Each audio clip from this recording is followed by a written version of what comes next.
பேச்ச மீறி போனவள எனக்கு பார்க்க கூட விருப்பம் இல்ல. ஏன்பா என்ன அடிக்கடி பார்த்துட்டு இருந்தா உங்க கோபம் போயிடும்னு நினைக்கிறீங்களா?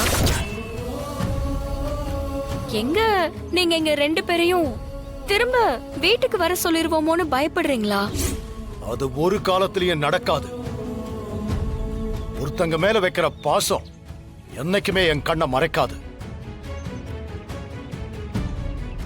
அன்புங்கிற ஆயுதத்தால என்னை யாரும் சாய்க்கவும் முடியாது.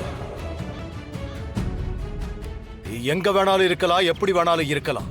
ஆனா உனக்கும் இவனுக்கும் ஏன் வீட்டுல இடம் இல்லை. உன்னை இந்த கோயிலுக்கு வரக்கூடாதுன்னு என்னால சொல்லவும் முடியாது. அது ஓ இஷ்டம். நான் யாரையும் தடுக்க போறதில்ல. ஆனா இங்க நீயும் அவனும் யாரோ ஒரு 3வது மனுஷங்க தான். என் குடும்பத்துக்குள்ள நீங்க 2 பேரும் என்னைக்கும் இல்ல. இன்றே டவுன்லோட் செய்து உங்கள் ஃபேவரட் ஷோக்களை என்ஜாய் பண்ணுங்க.